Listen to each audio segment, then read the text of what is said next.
सजा दो घर को गुलशन सा, अवध में राम आए। लगे कुटिया भी दुल्हन सी, कि लगे कुटिया भी दुल्हन सी, अवध में राम आए। सजा दो घर अपना गुलशन सा, मेरे प्रभु श्री राम आए हैं।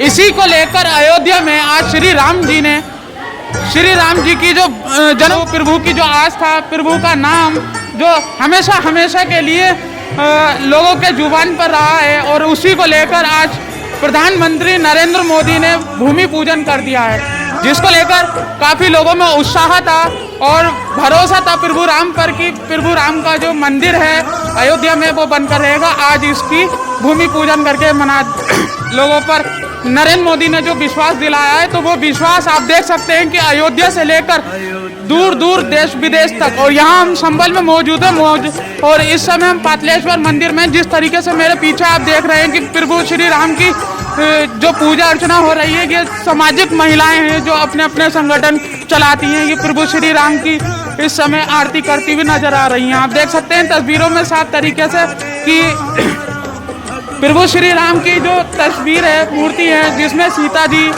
और राम जी और लक्ष्मण जी और हनुमान जी भी हैं। और आप देख सकते हैं किस तरीके से महिलाओं ने दीपक सजाकर प्रभु श्री राम की जय घोर और पूजा तपस्या जो थी, इनके मन में विश्वास था कि किस तरीके से राम जी का मंदिर बनेगा, किस तरीके, और यहाँ सोशल डिस्टेंसिंग का भी सबसे बड़ा ख्याल रखा गया। मैं आपको दिखाना चाहता हूँ कि मेरे पास में जो घंटा है, यहाँ पर एक कपड़ा बांध दिया गया है, क्योंकि कोरोना का जो प्रकोप चल रहा है उसी को लेकर भी इन्होंने सोशल डिस्टेंसिंग का पालन कर रखा है।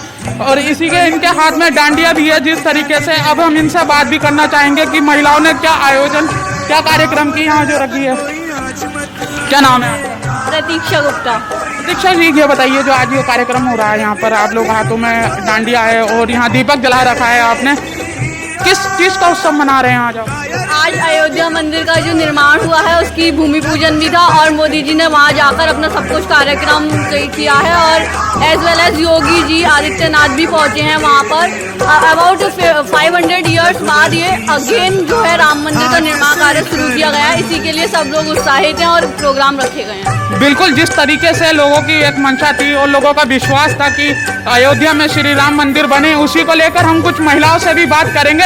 और हमारे साथ में जो है इस समय सीमा जी हैं, जो एक ट्रस्ट चलाती हैं। सीमा जी, ये बताइएगा कि किस तरीके से लगातार कोरोना वायरस भी चल रहा है और लगातार बीजेपी घेरे में भी आती रही कि राम मंदिर बनाएंगे, लेकिन आज जो हमारे उत्तर प्रदेश के मुख्यमंत्री हैं और देश के प्रधानमंत्री नरेंद्र मोदी जी जाकर भूमि पूजन कराए, कैसा विश्वास रहा?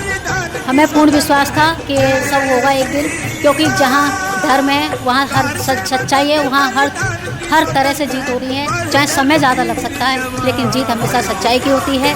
और इसी तरह आज मोदी जी सच्चाई के साथ चल रहे हैं, तो उनकी कदम पर कदम सच्चाई मतलब जीत हो रही है, और जीत ऐसी हमेशा होती रहेगी। विपक्षी पार्टी कुछ भी कहे, हमें उससे कोई मतलब नहीं है। सही कार्य विपक्षी पार्टी भी करे तो हम उनका भी समर्थन करेंगे, इसीलिए मोदी जी का भी समर्थन कर रहे हैं, क्योंकि मोदी जी सही कर रहे हैं। आज मंदिर का निर्माण, भूमि पूजन जो आज हुआ है, उसमें सब लोग बहुत खुश हैं, और हमें पूर्ण विश्वास था कि एक ना एक दिन मंदिर की नींव जरूर रखी जाएगी। इसलिए मैं 2 लाइन मंदिर के ऊपर बोलना चाहूँगी, अगर आपकी इजाज़त हो। जी, बोल सकते हैं। सजा दो घर को गुलशन सा, मेरे श्री राम आए हैं। सजा दो घर को गुलशन सा, मेरे श्री राम आए हैं। लगे कुटिया भी दुल्हन सी, मेरे श्री राम आए हैं। लगे कुटिया भी दुल्हन सी, मेरे श्री राम आए। जय हिंद, जय भारत। बिल्कुल, आप जैसे देख सकते हैं कि लोगों ने अपने घरों को सजा रखा है। श्री राम जी के आने पर लोगों जो कहा जाता था कि जब श्री राम जी वनवास से लौटे थे, उसी को लेकर काफ़ी दिए वगैरह जलाकर जो श्री राम जी के जो उन्होंने इंतजार किया था, ऐसे ही यहाँ पर देखने को मिल रहा है कि किस तरीके से लोग श्री राम मंदिर का जो इंतजार कर रहे थे आज वो पूरा हुआ है, भूमि पूजन हुआ है। तो हम कुछ और महिलाओं से भी बात करना चाहते हैं कि किस तरीके से। अच्छा, एक चीज़ है कि जो भी काम होता है वो दिए जलाए जाते हैं। कोरोना वायरस का प्रकोप था तो मोदी जी ने कहा था कि दिए जलाएं। कोई भी पूजन होता है तो दिए का सबसे बड़ा महत्व होता है। और आज ही यह आह्वान किया गया था कि सब लोग कोरोना वायरस के चक्कर में कोई बाहर नहीं निकले और घरों पर रहकर 5 दिए जलाएं। तो इसमें क्या महत्व दिए का आप ये बताएं। एक तो प्रदूषण खत्म होता है, ये तो सब जानते ही हैं। साक्षात अग्नि देवता का वास होता है। पर एक हिंदू धर्म में एक मान्यता हो रही है कि हम जिस देवता का आह्वान करते हैं, जैसे आज श्री राम का करा, तो वो साक्षात अग्नि रूप में, दीप के ज्योति के रूप में हमारे सामने प्रकट होंगे और हमारे मन की बात सुनेंगे, समझेंगे। ये था दियों का जो महत्व है कि दियों का जो एक अपनी ही आस्था है और जिस तरीके से दियो। और एक चीज़ और है कि महिलाओं के अंदर सबसे ज़्यादा आस्था का विषय सबसे ज़्यादा माना जाता है और महिलाएं सबसे ज़्यादा पूजा पे रहती हैं। तो क्या राम भक्ति थी महिलाओं के अंदर, क्या सोच था कि राम मंदिर को लेकर आज वो जो पूरा हुआ है, तो किस तरीके से महिला जश्न मना रही हैं, ये जो महिलाओं के दिल की भावना है वो बताएं। महिलाएं अपने घर में दिए जला रही हैं और खूब मिठाइयाँ बना रही हैं और सब बच्चों को अपने क्या कहते हैं मंदिरों में भेज रही हैं, वहाँ पर पूजा पाठ हो रही है। हम भी मंदिर में आए हैं दिया जलाने के लिए और ये आज का दिन ये है दिवाली की तरह मनाया जाएगा। अपने इतिहास में हमारे आज की तिथि 5 अगस्त जो है वो दिवाली की तरह ही लिखी जाएगी और दिवाली की तरह हर साल मनाई जाएगी। जय श्री राम। बिल्कुल, जिस तरीके से आज देखा होगा कि पूरे देश के अंदर दिवाली मनाई जा रही है और सदी का सबसे बड़ा दिन आज भी कहा जा रहा है। जिस तरीके से लोगों की मंशा थी, जिस तरीके से लोगों के अंदर आस्था भरी हुई थी श्री राम की, आज वो लोगों के अंदर विश्वास जागा है। लोग श्री राम के नारे जोर जोर से लगा रहे हैं। तो उसी को लेकर श्री राम की और ज़्यादा जानकारी के लिए बात करना चाहेंगे कि मैम ये बताइएगा कि जिस तरीके से श्री राम की कहानी आपने पढ़ी होगी, एक मंदिर था और काफ़ी टाइम से, लेकिन एक चीज़ और भी थी कि नरेंद्र मोदी जो इस समय हमारे देश के प्रधानमंत्री हैं, उन्होंने जब कार सेवकों का वो चल रहा था मंदिर का, तो उन्होंने ये कहा था कि मैं जब कभी आऊँगा तो तभी आऊँगा जब यहाँ पर मंदिर बन जाएगा। तो आज भूमि पूजन के दौरान वो दिखाई दिए हैं, तो क्या कहना चाहते हैं? मैं इसके लिए एक ही बात कहना चाहूँगी, मैं हिंदू हूँ और मुझे गर्व है। एक ही नारा, एक ही राम, जय श्री राम, जय श्री राम। कहते हैं कि ताजमहल आगरे की शान है, ताजमहल आगरे की शान है और लाल किला दिल्ली की शान है। हिंदुस्तान पे शासन बहुत से ने किया, बहुत से ने प्रधानमंत्री आए, लेकिन हमारे नरेंद्र मोदी जी की एक अलग ही पहचान है। जी हाँ, मैं हिंदू हूँ, मुझे गर्व है, मैं नाच रही हूँ, गा रही हूँ, खुशी मना रही हूँ। एक ही नारा, एक ही राम, जय श्री राम, जय श्री राम। एक ही नारा, एक ही राम, जय श्री राम, जय श्री राम। जी हाँ, यह हमारे शासन काल में एक जो शुभ दिन आया है, मुझे इस वक्त का इसका साक्षी बनने का जो परम सौभाग्य प्राप्त हुआ है, मैं भगवान राम के चरणों में शीश नवाती हूँ और कहती हूँ, हे प्रभु, मुझे बार बार इस नारी के रूप में जन्म देना। धन्यवाद उस प्रभु को जिसने ये दुनिया बनाई, बहू हो या बेटी हरदम लक्ष्मी का रूप कहाई। और आप सभी को भूमि पूजन की हार्दिक बधाई। हम गर्व से कहते हैं, जी हाँ, हम हिंदू हैं। एक ही नारा, एक ही राम, जय श्री राम, जय श्री राम। जिस तरीके से अब 3 साल बाद ये मंदिर बनेगा, लगभग तय करा जा रहा है कि 3.5 साल बाद ये मंदिर बनेगा, लेकिन हम ये भी जानना चाहते हैं कि मंदिर बनने के बाद क्या आस्था रहेगी लोगों के जाने के लिए? क्या आप इच्छुक रहेंगे मंदिर जब मंदिर बनेगा तो? जी, हम ज़रूर जाएंगे क्योंकि मोदी जी हर मतलब व्यवस्था करेंगे उसी हिसाब से, तो हम ज़रूर जाएंगे और सभी को जाना भी चाहिए।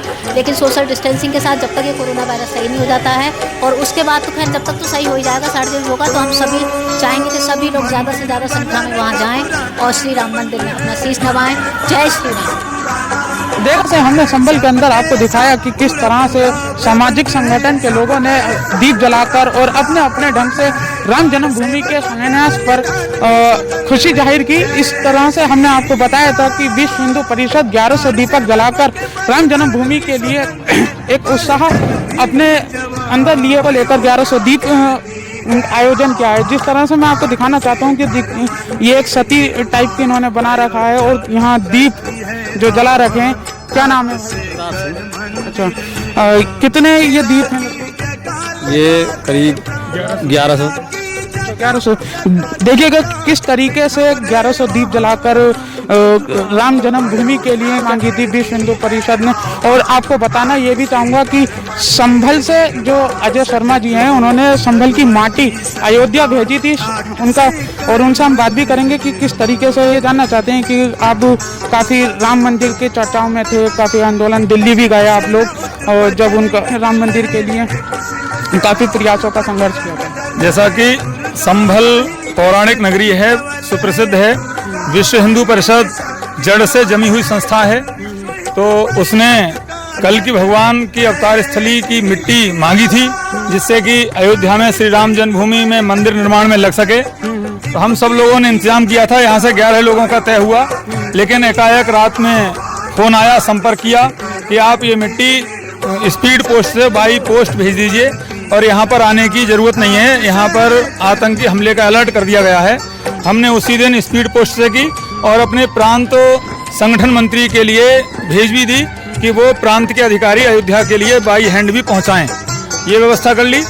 हम सब जानते हैं कि छोटा मोटा झगड़ा भी होता है, विवाद होता है, और जिस दिन समझौता हो जाता है तब खुशी मनाते हैं, दिल मिलाते हैं, लड्डू बांटते हैं। यह बाबरी मस्जिद और जन्मभूमि का झगड़ा दुनिया का सबसे बड़ा झगड़ा, सबसे ज्यादा दिन तक चलने वाला झगड़ा, लगभग 492 वर्ष। उसके बाद जब झगड़े का पटाक्षेप हुआ है तो हमें कितनी खुशी होनी चाहिए, इस बात से सबको अंदाज कर लेना चाहिए। विश्व हिंदू परिषद ने पूरे देशवासियों के लिए कसम खिलाई थी, बच्चा बच्चा राम का जन्मभूमि के काम का कसम राम की खाते हैं, मंदिर वहीं बनाएंगे। यह कसम खिलाना कोई साधारण बात नहीं है, पहले से ही हमें पता था कि एक दिन हम सफल होंगे। अगर बात करी जाए कसम की तो देखा भी होगा हमारे देश के जो प्रधानमंत्री नरेंद्र मोदी जी ने भी एक कसम खाई थी जब उस दौरान वो गए थे अयोध्या। तो अयोध्या में उन्होंने कसम खाई थी कि मैं इस अयोध्या भूमि पर जब कदम रखूंगा जब ये मंदिर बन जाएगा। आज उन्हीं के हाथों से भूमि पूजन हुआ है, तो इस पर आप क्या कहना चाहते हैं? ये उनकी अपनी विशेषता है, जब तक विधायक नहीं बने वो विधानसभा में नहीं गए, जब तक MP नहीं बने तब तक वो लोकसभा में नहीं गए, और जब तक भूमि पूजन नहीं हुआ राम जन्मभूमि का तब तक वो राम जन्मभूमि में रामलला के दर्शन करने नहीं गए। तो उनके दिल में जो संकल्प ले लेते हैं, एक ऐसे प्रचारक, ऐसे सामाजिक व्यक्ति ताने बाने के बुने हुए, जमीन से जुड़े हुए हैं, वो आज प्रधानमंत्री हैं, उनके हाथ में इस देश की लगाम है। वो जो संकल्प लेते हैं संकल्प पूरा करके ही मानते हैं, ये वो दृढ़ निश्चयी हैं। और ऐसा कार्यकर्ता जब प्रधानमंत्री की कुर्सी पर बैठा होता है तो विश्व हिंदू परिषद के लिए नहीं, हिंदू समाज के लिए और 135 करोड़ भारतीयों के लिए गर्व होता है और गौरव होता है। इस गर्व और गौरव की अनुभूति ही दिखाई दे रही है कि पूरे देश, पूरे विश्व के कोने कोने में, मोहल्ले मोहल्ले में दीपोत्सव आयोजित हो रहे हैं, फुलझड़ियाँ छूट रही हैं, मिष्ठान बट रहे हैं, और तमाम सांस्कृतिक आध्यात्मिक कृत्य, यज्ञ, भंडारे, सत्संग, राम चर्चा, प्रभु चर्चा हो रही है, सब लोग आनंदित हैं। अगर बात करी जाए, अब हमने नरेंद्र मोदी जी पर बात कर ली, और हमने ये भी देखा था कि जिस तरीके से योगी आदित्यनाथ जी लगातार वहाँ अयोध्या में जा रहे थे, पूजन कर रहे थे, और जिस तरीके से पहले आपने देखा होगा सुप्रीम कोर्ट में केस चला था, तब भी जो हमारे उत्तर प्रदेश के मुख्यमंत्री हैं वो स्लो डाउन रहे। उन्होंने कहा था जो कोर्ट का फैसला होगा वो मान्य होगा। अब आकर 3-4 दिन से लगातार योगी जी मंदिर गए, रामलला के दर्शन किए, और आज पूजन में भी नरेंद्र मोदी जी के साथ दिखाई दिए, तो कैसा प्रतीत कर रहे हैं? योगी आदित्यनाथ कहीं स्लो डाउन हुए, ये आक्षेप लगाना उनके साथ अन्याय होगा। उन्हें पता है कि इस पूरे केंद्र हमारे लिए मोदी जी के लिए रखना है, प्रधानमंत्री के लिए रखना है। ये प्रदेश का मुद्दा नहीं है, ये राष्ट्र का मुद्दा एक शांत हुआ है, उसका पटाक्षेप हुआ है, तो उसका श्रेय यदि देना चाहते हैं राजनीतिक तौर पर तो सिर्फ और सिर्फ नरेंद्र मोदी जी के लिए देना चाहते हैं। इसमें यदि खींचतान हुई कि श्रेय मैं लूटूंगा, मैं कहूंगा, तब भी पत्रकारगण लोग और आलोचक लोग ये कहेंगे कि इसमें देखिए एकता नहीं है, जूतम पैजार हो रही है, वो कह रहा मैं श्रेय लूंगा, वो कह रहा मैं श्रेय लूंगा। धारा 370 5 अगस्त को जब हटती है उसका पूरा श्रेय गृह मंत्री को जाता है, प्रधानमंत्री अपने ऊपर श्रेय नहीं लेते। ठीक उसी प्रकार समर्पण भाव से राम जन्मभूमि का जो पटाक्षेप हुआ है विवाद का, उसका पूरा श्रेय, अयोध्या के विकास का श्रेय, मंदिर बनवाने का श्रेय, लोगों के दिलों को बाग बाग करने का श्रेय पूरे का पूरा भारतीय जनता पार्टी, राष्ट्रीय स्वयंसेवक संघ, विश्व हिंदू परिषद, प्रधानमंत्री नरेंद्र मोदी जी के लिए राजनीतिक तौर पर देना चाहता है और विद्वता के तौर पर सुप्रीम कोर्ट के न्यायाधीश को देना चाहता है और सामाजिक तौर पर उन लोगों के लिए बजरंग दल के सैनिकों, सिपाहियों को देना चाहता है जिन्होंने 28 वर्ष पूर्व कभी विवादित ढांचा तोड़ा था। अगर वो बजरंग दल के सैनिक ढांचा नहीं तोड़ते तो शायद आज यह निर्णय नहीं आता, किसी की हिम्मत और साहस नहीं होता। इसलिए सच्चा श्रेय बजरंग दल के उन सैनिकों को, सिपाहियों को जाता है जिन्होंने वो कलंक का धब्बा उस धरती से हमेशा हमेशा के लिए